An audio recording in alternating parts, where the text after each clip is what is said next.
end of the road for Canada. The women have been eliminated from the Women's World Cup, and in dramatic fashion, a tough 4-0 loss to Australia. And that's been going on as we've been on the air with you this morning. 4-0.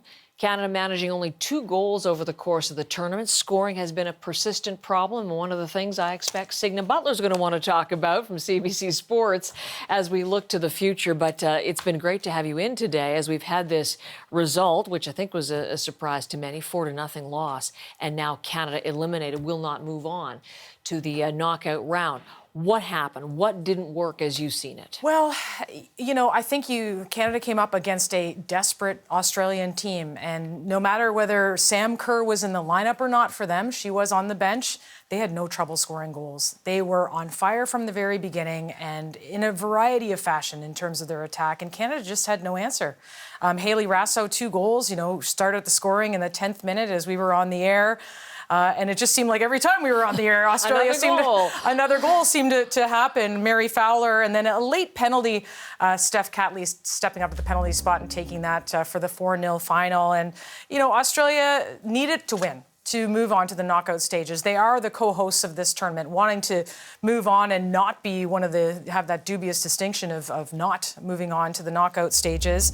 And as for Canada, I think there's going to be a lot of questions. You mentioned the goal scoring. They only actually have 1 goal in the run of play at this tournament. The other goal was an own goal. And that's been kind of a problem for Canada, whether it's in major tournaments like the Olympics, scoring from penalty spots. That doesn't count as goals in the run of play.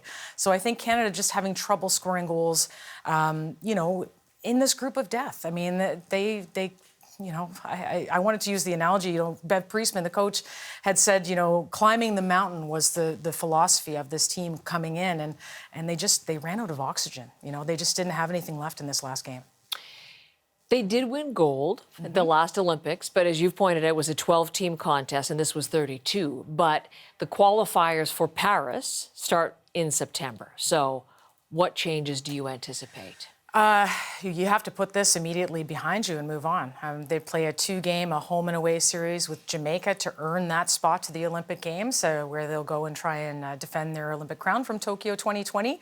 We look at this tournament, Heather, and Canada came in as the world number 7s. The narrative there was, people aren't respecting us. They thought that our Olympic championship was a fluke. We're being overlooked. But, you put down a result like this, not advancing to the group stage for the first time since 2011, that begs some questions. And I think, the starting 11 today, was it the best starting 11 that they put forward?